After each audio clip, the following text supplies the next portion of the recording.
देवादिदेव खजराट श्री भगवान महावीर स्वामी की जय जय जय। अहिंसा परमो धर्म की जय जय जय। परम पूज आचार्य गुरुवर श्री विद्यासागर जी महाराज की जय जय जय। बोले परम पूज मुनि श्री 108 प्रमाण सागर जी महाराज की नमोस्तु।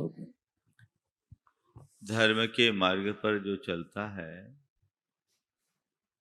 वही मुक्ति का अधिकारी है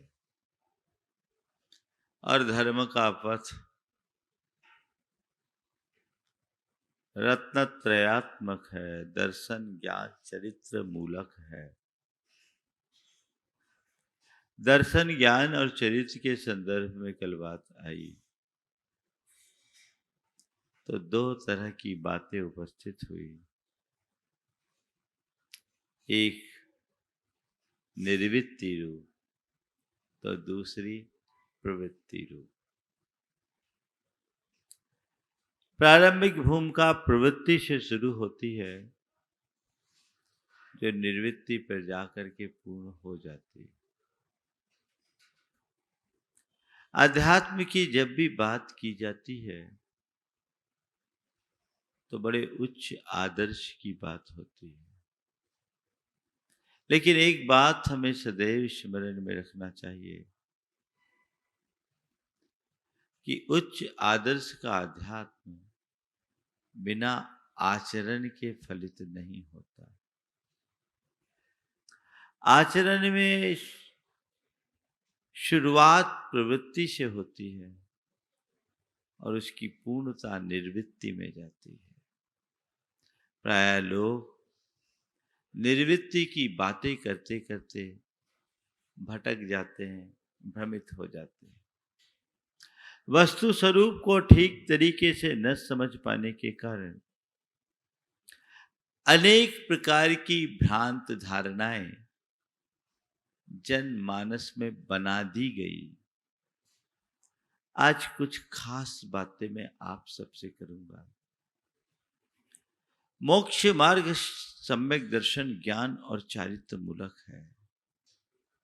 इसमें सबसे पहली बात सम्यक दर्शन की है।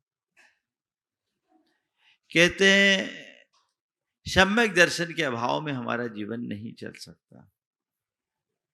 मोक्ष मार्ग में हमें आगे बढ़ना है तो हमारे अंदर श्रद्धान होना चाहिए, हमारे अंदर ज्ञान होना चाहिए, हमारे अंदर आचरण होना चाहिए। श्रद्धा ज्ञान और आचरण तीनों जरूरी है। इसे हम एक नसैनी के माध्यम से समझ सकते हैं। नसैनी होती है, इसके आजू बाजू में दो पाए होते हैं, बीच में कुछ आड़ी लकड़ियां होती हैं। आड़ी लकड़ी के अभाव में आजू बाजू के पाए व्यर्थ हो जाते हैं और आजू बाजू के पाए के अभाव में आड़ी लकड़ियां भी अर्थहीन हो जाती हैं। आजू बाजू की जो दो लकड़ियां हैं वो सम्यक दर्शन और सम्यक ज्ञान की प्रतीक है और बीच की जो आड़ी लकड़ी है वो सम्यक चारित्र की प्रतीक है जो हमारे उत्तरोत्तर आध्यात्मिक विकास का द्योतक है। जैसे एक नसैनी के लिए इन तीनों की जरूरत है, वैसे ही सिद्धि के शिखर पर पहुंचने के लिए भी इन तीनों की आवश्यकता है। एक भी कम हो गया तो काम नहीं चलेगा। इसे दूसरे संदर्भ में लें तो इसे हम अपनी मस्तिष्क, आंख और पैरों के प्रतीक के रूप में भी देख सकते हैं। मस्तिष्क से हम निर्णय लेते हैं, आंखों से देखते हैं और पांवों से चलते हैं, तब कहीं जाकर हम चलने में समर्थ हो पाते हैं। यदि हमारा कोई निर्णय ना हो, हम चलते रहें तो चलते रहेंगे, कहीं पहुंच नहीं पाएंगे। निर्णय ले लिया पर आंखों में दिखता न हो तो हम गड्ढे में गिरेंगे। निर्णय लिया, आंखों में दिख भी रहा है पर पांव काम न करे तो हम कहीं नहीं पहुंच पाएंगे। तीनों की जैसे जरूरत है वैसे ही साधना के पथ पर श्रद्धान की जरूरत है, ज्ञान की जरूरत है, आचरण की जरूरत है। अब सवाल है किसका श्रद्धान, किसका ज्ञान और कैसा आचरण।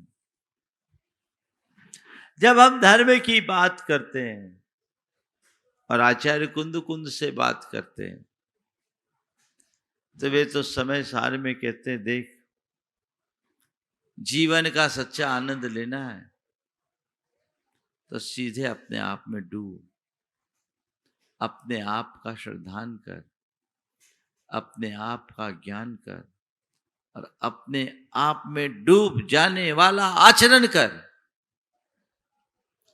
जहां अपने से बाहर किसी की स्वीकृति ना हो, केवल स्वयं की स्वीकृति और स्वयं में की अनुभूति हो, उसमें डूब जाओ, पर से नाता तोड़ो। वो कहते हैं जो आत्मा में डूबा है वो सम्यक दृष्टि है और जो आत्मा से बाहर है वो मिथ्या दृष्टि है। वहां जब हम सम्यक दर्शन की बात करते हैं तो वो कहते हैं जो चत्तारि विपाये छिंदधिकम बंध मोह करे सो निसंकोचेदा सम्मादिठी मुने अब्बो। वे बड़े आत्म ध्यान की बात करते हैं कि जो चारों प्रकार के कर्म को बांधने वाले मोहकारक पादों को छेदते, मिथ्यात्व को, असंयम को, कषाय को और योग को, वो सम्यक दृष्टि है। अर्थात जो वीत राग अवस्था को प्राप्त कर लिया वो सम्यक दृष्टि। उससे बाहर वो सब मिथ्या दृष्टि। इसी बात को वो मोक्ष पहाड़ में जाकर के तो और खुले शब्दों में कहते हैं, सद्दव्य रवो शमनो सद्दिठी होई नीमेना। कि जो सद्रव्य में लीन श्रमण है वही सम्यक दृष्टि होता है। और सम्मत परिणदो पूर्ण हने दुठट्ट कम्माई, वो अपने सम्यक्त में परिणत होकर आठों कर्म का नाश करता है। इससे उलट परदब्ब रहो समनो मिच्छा इट्ठी हवे नीमेन मिच्छत परिणदो बंधे दुठट्ट कम्माई। स्वद्रव्य में जो लीन है, रत है, वो सम्यक दृष्टि। और पर द्रव्य में जो रत है वो मिथ्या दृष्टि। शब्द सुनने में बड़ा आनंद आता है लेकिन जब इसके अर्थ को देखते हैं तो लगता है कि ये बिल्कुल अलग बात है, बहुत ऊंची भूमिका की बात है। अगर इस अर्थ से हम सम्यक दृष्टि और मिथ्या दृष्टि की विवेचना करने लगे तो प्रवृत्ति में जीने वाले सब कोई मिथ्या दृष्टि साबित होंगे कि नहीं। और हम आपकी बात तो जाने दीजिए, जिस समय आचार्य कुंद कुंद इस गाथा को लिख रहे हैं वो गाथा पर द्रव्य में रत होने का द्योतक है, क्योंकि वो अपनी आत्मा से भिन्न भव्य जीवों के हित के भाव से लिख रहे हैं। स्वद्रव्य में रत है या पर द्रव्य में? और ये क्या करे, पर द्रव्य रहो मिथ्या दृष्टि, सद्द्रव्य रहो शमनो सद्दिठी। तो आचार्य कुंद कुंद खुद उस घेरे में आ गए उन्होंने के आ गए तो आ गए, मुझे परवाह नहीं। उनकी दृष्टि में सम्यक दृष्टि होने का मतलब केवल इतना है कि तू अपनी आत्मा को जाना, आत्मा का श्रद्धान किया, मैं शुद्ध आत्मा हूं, ये तूने जान लिया, ये तेरे अंदर श्रद्धान हो गया तो उसी में रम। जानने के बाद, श्रद्धान होने के बाद भी तू पर में रम रहा, यानी तेरी समझ नहीं है, तू सम्यक दृष्टि नहीं है, यानी तेरी दृष्टि सही नहीं है, तू समझदार नहीं है, तू मिथ्या दृष्टि। और इतना ही नहीं, हम आपकी बात तो जाने दीजिए, मैं आज आपको कुछ अध्यात्म की गहराई बता रहा हूं, और लोग कहां भूल करते हैं वहां आपका ध्यान केंद्रित करने जा रहा हूं। जब ये कहा जाता है तो आचार्य कुंद कहते, देख कोई भी हो, मैं तो जब समय सार की बात करूंगा तो उसे ही सम्यक दृष्टि मानूंगा जो अपने में डूबा हुआ है, जो अपने से बाहर लग रहा है वो सम्यक दृष्टि नहीं है, चाहे वो श्रुत केवली भी क्यों ना हो। समय सार में वे और आगे बढ़ते हुए कहते हैं, परमानुपमानम पिहुरागादीनम तो विद्यते जस्स नविशो जान दी अप्पा नयम तो सव्वा गम धरो भी अप्पाण मयानंतो अनपयम चा विशो अयानंतो की हो दिशम दिट्ठी जीवा जीवे अयानंतो। जिसके अंतरंग में एक परमाणु बराबर भी राग है, वो अपनी आत्मा को नहीं जानता। नविशो जान दी अप्पा नयम, वो अपनी आत्मा को नहीं जानता। कौन? हम तुम जैसे साधारण? बोले नहीं, सव्वा गम धरो भी, सारे वांगमय का ज्ञाता होने पर भी श्रुत केवली कल्पोपी नहीं हो सकता। यही बात उन्होंने प्रवचन सार में भी लिखी, और इसी आशय की बात उन्होंने अष्टपहुड़ में भी लिखा। बोलो सम्यक दृष्टि नहीं।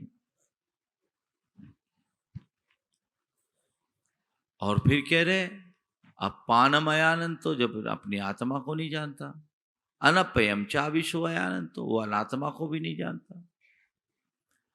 और जो आत्मा को नहीं जानता, अनात्मा को नहीं जानता, की हो दी सम्यक दृष्टि, उसे सम्यक दृष्टि कैसे कह सकते हैं? क्योंकि जीवा जीवे अयानंद, तो न वो जीव को जान रहा है न अजीव को जान रहा है। आप समझ पा रहे बात को? वो बहुत हाइट पर जाके बोल रहे हैं। श्रुत केवली के सम्यक दर्शन को भी चैलेंज दे रहे हैं। उस श्रुत केवली को, जिसके शरण में जाने वाले को छायिक सम्यक दर्शन हो जाए, उस श्रुत केवली को जिसका आगम के विधानानुसार इस संसार में कभी सम्यक तो नष्ट नहीं होता, और जो कभी असंयम, इस भाव में असंयम को प्राप्त नहीं करते। धौला में ऐसा आया, जिन्हें 14 पूर्व का ज्ञान हो जाता है, वो उस भाव में असंयम को प्राप्त नहीं होते, यानी 6वें गुणस्थान से नीचे नहीं आते।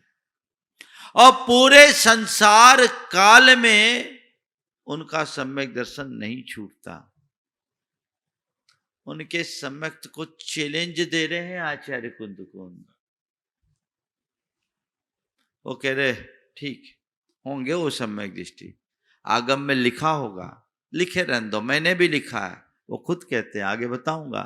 एक तरफ कह रहे एक परमाणु बराबर राग का नाम भी हो तो सम्यक दर्शन नहीं है, और आगे वो अष्टपौड़ में कहते हैं अरहंते सुभक्ति सम्मतम,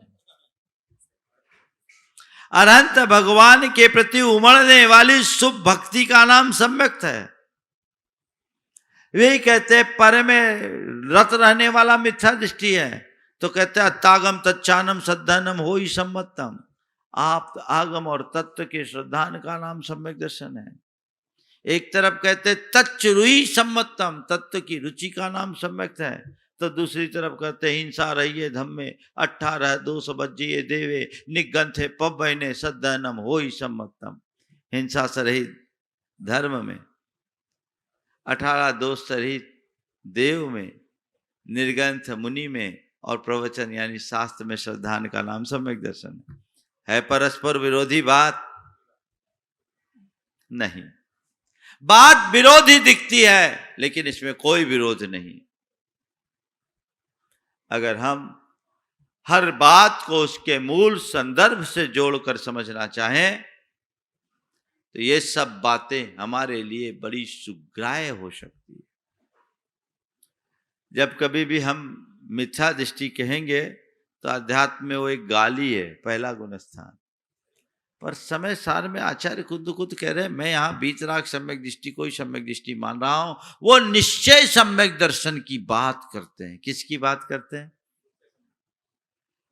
और हम जिन्हें अभी सम्यक दृष्टि कह रहे हैं वो सब व्यवहार में।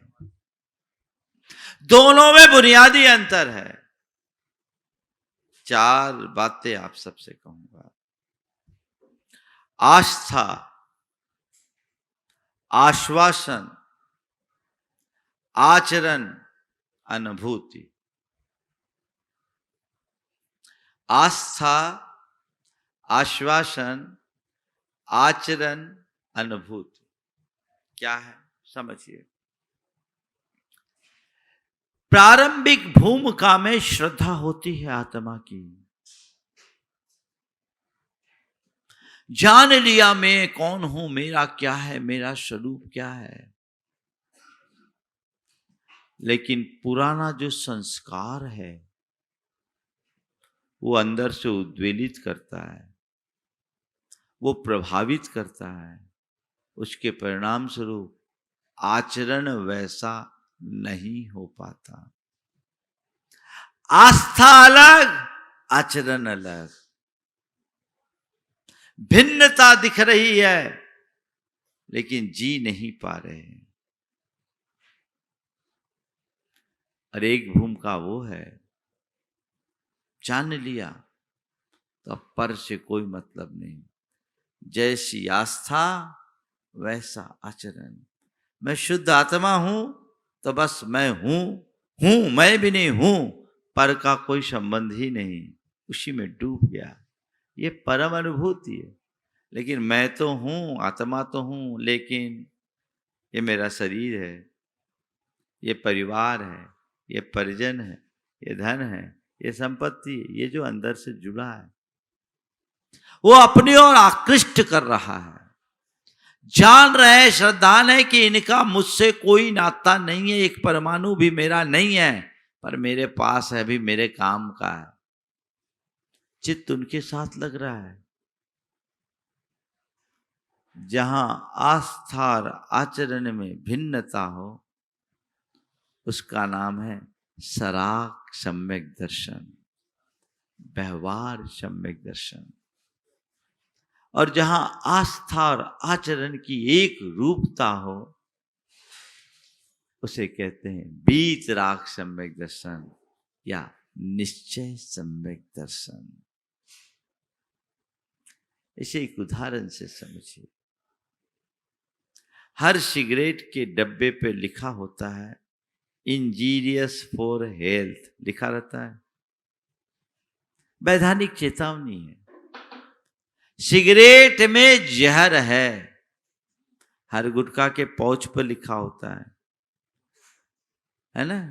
और जो पढ़े लिखे नहीं है उनके लिए वो चेहरा बना होता है बिच्छू जैसा, है ना, लिखा है।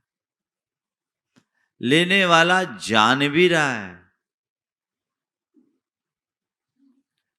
मानता भी है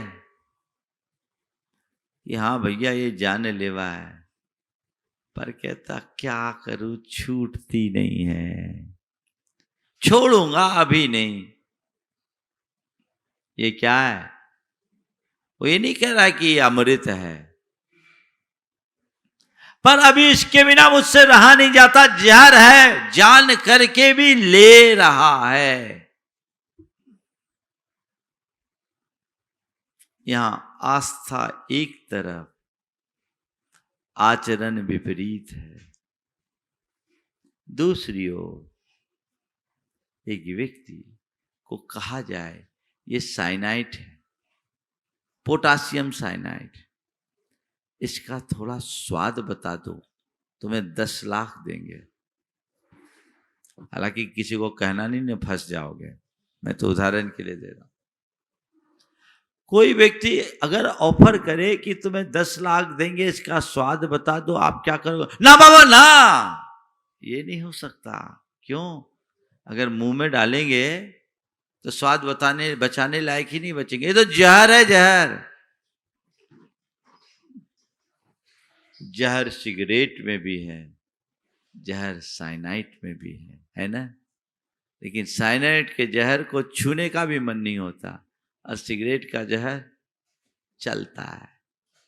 ऐसी हमारी श्रद्धा 2 स्तर की होती है। जब तक पर द्रव्य और विषयों के प्रति हमारी श्रद्धा सिगरेट जैसी होती है, वहां आस्था अलग और आचरण अलग होता है। लेकिन जब वही श्रद्धा साइनाइड जैसी हो जाती है, जैसी आस्था वैसा आचरण, वहां केवल और केवल आत्मा है, अनात्मा का कोई लेना देना ही नहीं। जब आचार्य कुंद कुंद कहते हैं सद्दवरो समनो सम्मा इठी हवे नी में, तो वो केवल उसी निश्चय सम्यक्त की बात करते हैं, उसी बीतराग अवस्था की बात करते हैं, जहां आस्था और आचरण में एक रूपता है। अपने नीचे की भूमिका में जीने वाले लोग आस्था अलग, आचरण अलग, कर नहीं पाते, कदाचित करना चाहते भी हैं, लेकिन मन इतना दुर्बल बन जाता है कि कर नहीं पाते, उसी में रमते हैं। एक पौराणिक प्रसंग से अपनी बात आगे कर रहा हूं। रामायण पर आधारित प्रसंग है। सबने जैन परंपरा में पद्म पुराण पढ़ा सुना होगा। श्री राम का चरित्र वर्णित है। ऐसा कहते हैं, जब लक्ष्मण जी की मृत्यु हो गई, रामचंद्र जी उसे स्वीकारने को तैयार नहीं हुए कि लक्ष्मण मर सकते हैं। उन्होंने लक्ष्मण जी की मृत काया को 6 महीने तक अपने कंधे पे टांगा रखा, इधर उधर भटकते रहे। अगर किसी ने भूल से भी कह दिया कि लक्ष्मण जी तो चल बसे, बोले तू मरे तेरा बाप मरे, इस बात को स्वीकारने को राजी नहीं थे। तरकीब लगाई गई कि किसी भी तरह से स्वीकार ले और लक्ष्मण जी का अंतिम संस्कार कर दे, लेकिन वो है कि इसे स्वीकारने के लिए कहीं से राजी ही नहीं। महापुरुषों का शरीर विशेष होता है, 6 महीने तक उसमें विकृति नहीं आती, उनमें विकृति नहीं आई, वो स्वीकारने को राजी नहीं। ऐसा जो वर्णन लिखा उसको देख करके अगर कहें तो ऐसा लगेगा, अगर शास्त्रों में ऐसा नहीं लिखा होता कि श्री राम जी क्षायिक सम्यक दृष्टि थे, तो आज के तथाकथित विशुद्ध सम्यक दृष्टि उन्हें विक्षिप्त घोषित कर देते।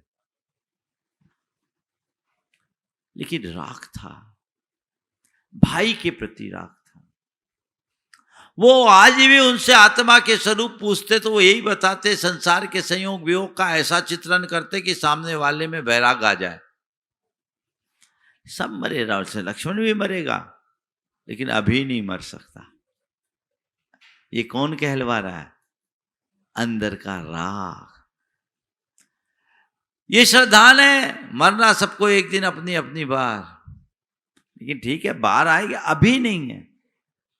ये क्या है? राग।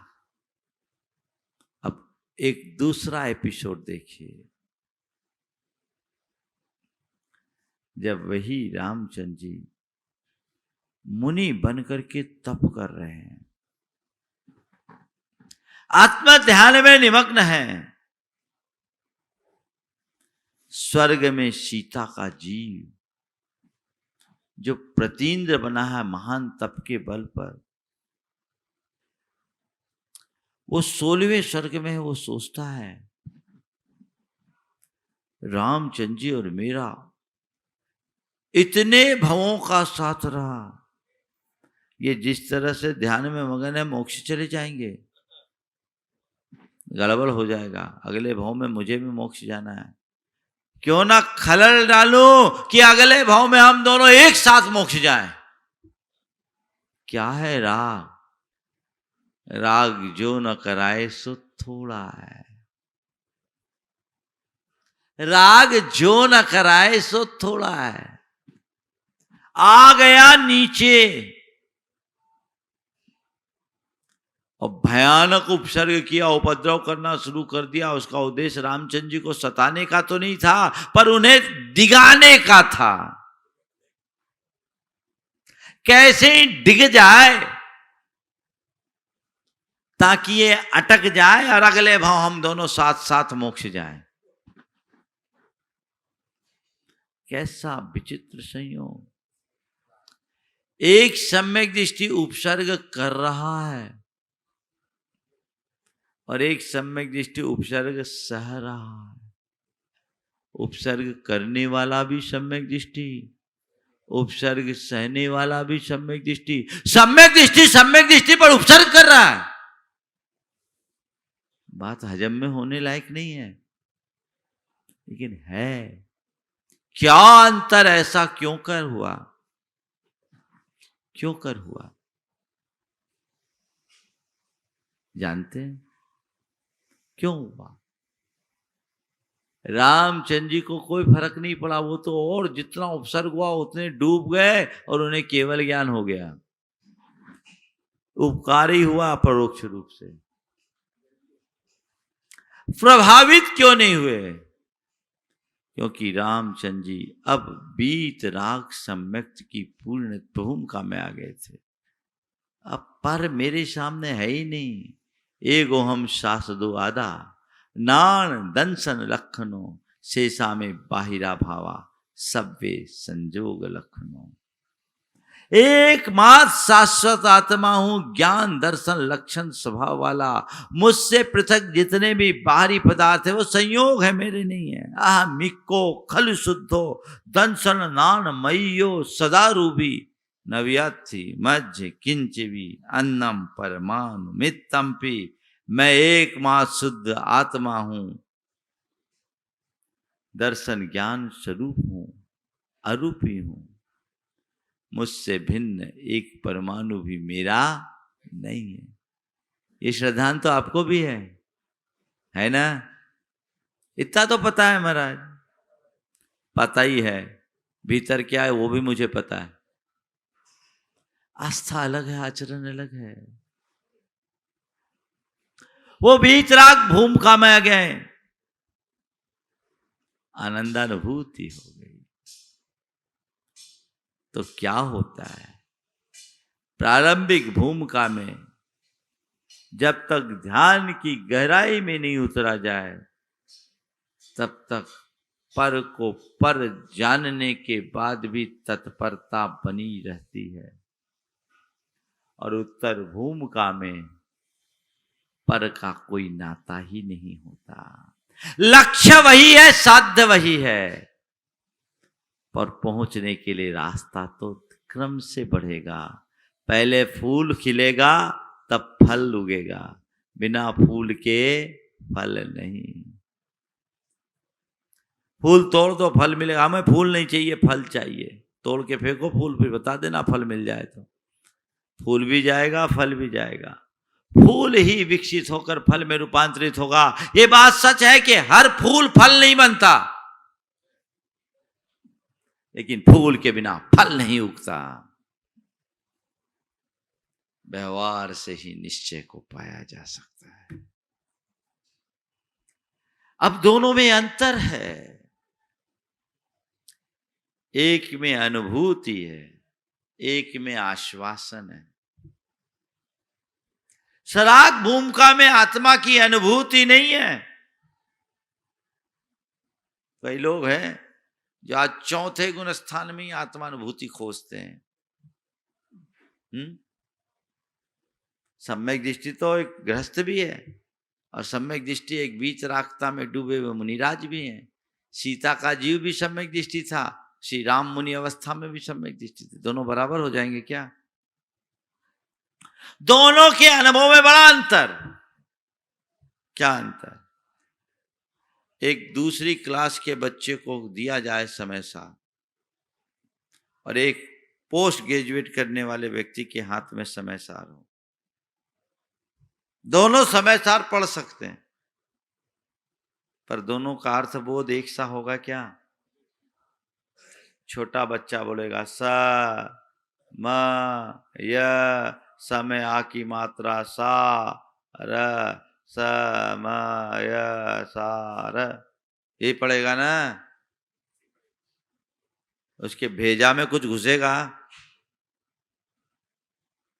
लेकिन जो पोस्ट ग्रेजुएट है वो समय सार को पढ़ेगा तो न केवल शब्द पढ़ेगा अपितु उसका भाव भी गढ़ेगा।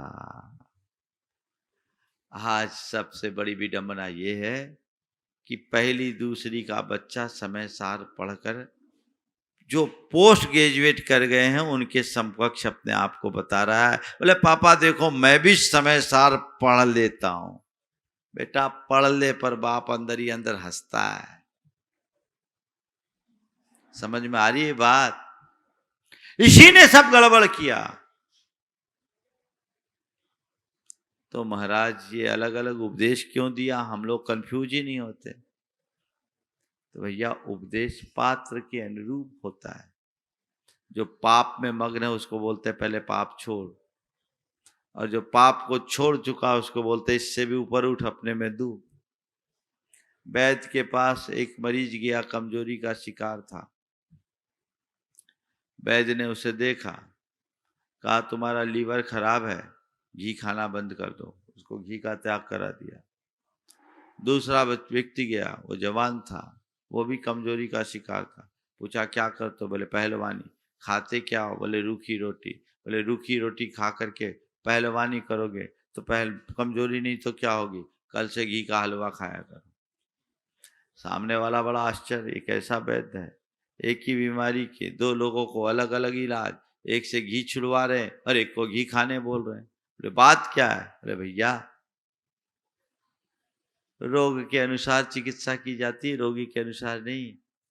तुम्हारा लीवर खराब है इसलिए घी तुम्हारे लिए जहर है, और तुम पहलवान हो तो तुम्हारे लिए घी की जरूरत है, घी तुम्हारे लिए अमृत है। समझ गए? पर क्या बताएं, आज यही हो रहा है। जिनका लीवर खराब है वो घी का हलवा खा रहे हैं, सो लीवर तो गया, हलवा और बेकार हो रहा है। उन्हें अपने लीवर को दुरुस्त करने की जरूरत है, तब हलवा खाए। अभी तो खिचड़ी खा के काम चला है, मट्ठा पी के काम चला है। समझ गए? तो आगे बढ़ेंगे। पात्रानुरूप उपदेश। अनुभव समान नहीं होते। आत्मा की अनुभूति केवल और केवल उन्हें होती है जो वीतराग दशा को प्राप्त करते हैं। यहां क्या है? यहां आश्वासन है। जैसे कोई बहुत प्यासा हो, प्यास से पीड़ित हो, तो प्यास से पीड़ित व्यक्ति को कहा जाए कि जाओ, वो 1 मील आगे नदी बह रही है, वो उधर जा रहा है। थोड़ी राहत से मिली कि भैया आप पानी मिलेगा, अभी तक तो प्राण निकले जा रहे थे।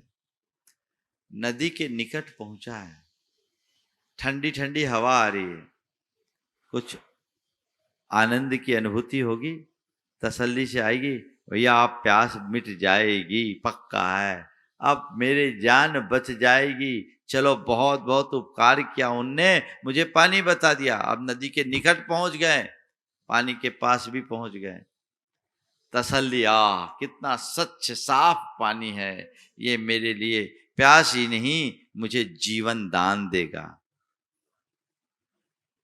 पर ये बताओ अभी प्यास बुझी है क्या? वो वहीं खड़ा रहे, पानी देखता रहे तो बुझ जाएगा। उसकी प्यास कब बुझेगी? जब वो नदी के जल को अपने अंजलि में लेकर उसका पान करेगा, गले से नीचे उतारेगा, तब उसे तृप्ति की अनुभूति होगी ना। तो जब तक आस्था और आचरण में अंतर है, तब तक कोरा और कोरा आश्वासन है। जब आस्था और आचरण में एक रूपता है, तभी अनुभूति है। वही वीतराग दशा है, वही निश्चय है, वही शुद्धोपयोग है। समझ में आ रही बात आप लोग? तो अलग अलग भूमिका की बात है। समय सार में आचार्य कुंद ने उसे ही केंद्रित किया है, पर वो ये नहीं कहते कि केवल सम्यक दृष्टि यही है। बोले यहां तो यही है, और इस सम्यक दृष्टि को तुम आम सम्यक दृष्टियों में मत खोजना, क्योंकि मैंने यहाँ केवल वीतराग सम्यक दृष्टि की बात कही है। और वो वीतराग सम्यक दृष्टि वही होता है जिसके पास वीतराग चारित्र है। पर हाँ, घबराना नहीं, घबराना नहीं। अगर तू व्यवहार के सम्यक को भी प्राप्त कर लेगा तो कल तू इस भूमिका में आ सकता है। और उसकी बात उन्होंने अन्यत्र कही। वही समय सार में कहते, जीवादि सद्धनम तेसाम अधिगमो नानम रायादि परिहरणम चरणम एसो तो मोक्ष। वो आत्मा से भिन्न जीवादि के श्रद्धान को सम्यक कह रहे हैं। वे ही कह रहे हैं अरहंत सुभक्ति सम्मतम, अरहंत भगवान में शुभ भक्ति का नाम सम्यक है। वे ही कह रहे हैं हिंसा रहिए धम में 18 दोष बजिए जीवे, निगंथ है पवने सद्दानम हो ही सम्मतम। हिंसा से रही देव में 18 दोष से रही धर्म में, हिंसा से रही धर्म में 18 दोष से रही देव में, निर्गंथ मुनि में और प्रवचन में श्रद्धान का नाम सम्यक है। वे ही कह रहे अत्तागम तच्चानम सद्धनम हो ही सम्मतम, और बव गए अशेष देशो शुद्धप्पा होई अत्ता, परमप्पा होई अत्ता। तो ये आचार्य कुंद की उक्तियां हैं, वो अलग अलग भूमिका को ध्यान में रखते हुए है। इसलिए मैं आप सबसे कहूंगा, समय सार पढ़ो, पर उसे समझते हुए उसके अर्थ में चूक मत जाना। क्योंकि आचार्य कुंद का इसका आभास था कि ये अध्यात्म का तत्व हर किसी को हजम नहीं होगा, लोग इसका गलत दुरुपयोग भी कर सकते हैं। इसी आशंका से प्रेरित होकर उन्होंने समय सार में लिखा, तम एयत वियत्तम तम एयत विभत्तम दाये हम अपनो सवेन जदि दाये जपमानम चुके ज छलम न घेतब्बम। मैं उस एकत्व विभक्त आत्मा की बात तुम्हें दर्शा रहा हूं, तुम्हें बता रहा हूं, लेकिन यदि उस प्रतिपादन में मुझसे कोई चूक हो जाए तो तुम छल ग्रहण मत करना। उन्हें पता था 20वीं शताब्दी में कोई छलिया उतार लेगा, कोई छल ग्रहण कर सकता है, अर्थ का अनर्थ हो जाएगा, चूक जाओ। और इन अर्थों को लेकर के नीचे की भूमिका में रहने वाले को मिथ्या दृष्टि मत कह देना कि जो परद्रव्य में रथ है सो मिथ्या दृष्टि। तो अरहंत की भक्ति करने वाला भी मिथ्या दृष्टि, देव गुरु शास्त्र के प्रति समर्पित रहने वाला भी मिथ्या दृष्टि नहीं। भूमिका के अनुरूप ही उपदेश होता है, और हम जिस भूमिका में हमें उसमें चलना है। आज जो बात मैंने आपसे की केवल अपने कंसेप्ट को ठीक करने के लिए कहा। मैं आपसे कहूंगा कि समय सार को अगर पढ़ना है और सुनना है ना, तो उसके मुख से सुनो जिसने समय सार को पढ़ा नहीं, जिसने समय सार को जिया है, जिसने समय सार का अनुभव किया है। गुरु मुख से ही समय सार सुनो तो जीवन का आनंद है। नहीं तो लोग समय सार का अर्थ समय के हिसाब से निकाल देंगे, कुछ को अंडरलाइन करेंगे, कुछ को अंडरग्राउंड करेंगे, मामला बिगड़ जाएगा। ऐसा नहीं होने चाहिए। अलग अलग भूमिका के अनुरूप सबकी अनुभूतियां होती। एक बार एक भाई ने कहा, महाराज जी आप चौथे गुणस्थान में शुद्ध आत्मा की अनुभूति मानते हो कि नहीं मानते हो? मैंने कहा आचार्यों ने माना होता तो मैं मानता, उनने नहीं माना तो मैं कैसे मानूंगा? बोले महाराज जी जो अनुभूति ऊपर होती वो नीचे भी होती, जो सम्यक दृष्टि ऊपर है वही सम्यक दृष्टि नीचे है। जब ऊपर के सम्यक दृष्टि को वो अनुभूति हो सकती है तो नीचे की सम्यक दृष्टि को अनुभूति क्यों नहीं हो सकती? मैंने उसे एक किस्सा सुनाया कि शिष्य गुरु के चरणों में साधनारत था। एक दिन गुरु के पास शिकायत लेकर चला गया। बोले गुरुदेव इतने सालों से आपके चरणों में है, आपके चरणों में हूं, आपने कहा था मैं तुझे अपनी आत्मा की अनुभूति कराऊंगा, आज तक नहीं हुई। बोले बेटा अभी तुझे और साधना करने की जरूरत है, वक्त लगेगा। बोले गुरुदेव जब आपको अनुभूति हो सकती तो मुझे क्यों नहीं हो सकती? जो आत्मा आपकी वही आत्मा मेरी है। जब आपको वो अनुभूति हो सकती तो मुझे क्यों नहीं हो सकती? गुरु ने कहा इसकी आंख खोलना जरूरी है। कहा एक काम कर, पानी लेके आ। पास में एक नदी बहती थी, एक लोटा पानी लेकर आया। जब पानी आया लोटा लेके सामने रखा शिष्य ने, गुरु ने कहा इसमें नाव चला। इसमें नाव चला। गुरुदेव इसमें नाव कैसे चलेगा? ये तो लोटा है, नाव तो नदी के पानी में चलेगा। गुरु ने कहा जो पानी नदी में है वही पानी नाव लोटा में है। जब नदी में नाव चल सकती तो लोटे में नाव क्यों नहीं चल सकती?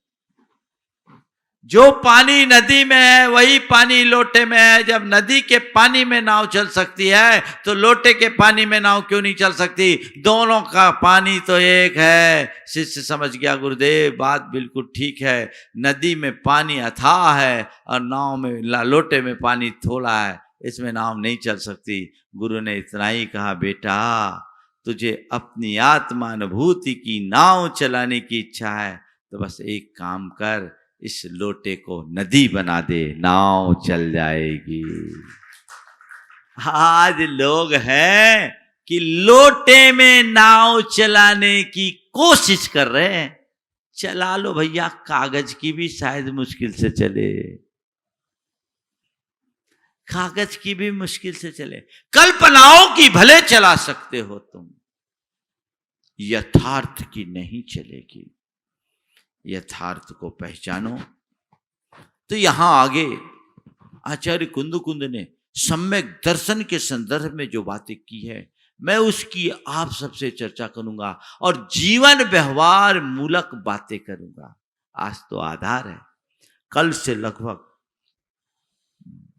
15 दिन तक केवल सम्यक दर्शन की चर्चा होगी, वो भी आचार्य कुंद की भाषा में, और वह भी आप जैसे सामान्य जनों के लिए जो आचार्य कुंद ने कहा वो हम उनके आशय को समझे और अपने जीवन की दिशा को मोड़े तो वो जीवन में एक बड़ी उपलब्धि होगी। हो सकता आज की कुछ तात्विक बातें लोगों को समझ में नहीं आई हो, लेकिन कल से जो बातें होगी वो ऐसी होगी जो समझ में नहीं आएगी, सीधे भीतर घुसेगी, सीधे भीतर घुसेगी। आज तो हमने बेस बनाया, सम्यक दर्शन क्या है। आचार्य कुंद ने भूमिका के अनुरूप अलग अलग लोगों के लिए सम्यक दर्शन की अलग अलग परिभाषा दी है और कल से मैं शुरू करूंगा उस परिभाषा को जो एक आम जनों के जीवन के लिए जरूरी है। कल का मुख्य प्रतिपाद होगा हिंसा रहिए धम्मे 18 दोष बज्जिए देवे निगंथे पब्बैने सद्धनम होई सम्मतम। देव में, धर्म में, देव में, गुरु में और शास्त्र में श्रद्धान, वो श्रद्धान कैसा होना चाहिए और धर्म का स्वरूप क्या है, देव का स्वरूप क्या है, शास्त्र का स्वरूप क्या है, गुरु का स्वरूप क्या है, ये हमारे श्रद्धान में आना चाहिए, जिससे हम अंतरंग आत्मा को पहचान कर अपने जीवन का पथ प्रशस्त कर सके। क्रम से विवेचन होगा। यहीं पर विराम। बोलिए परम पूज्य आचार्य गुरुवर श्री विद्यासागर जी महाराज की।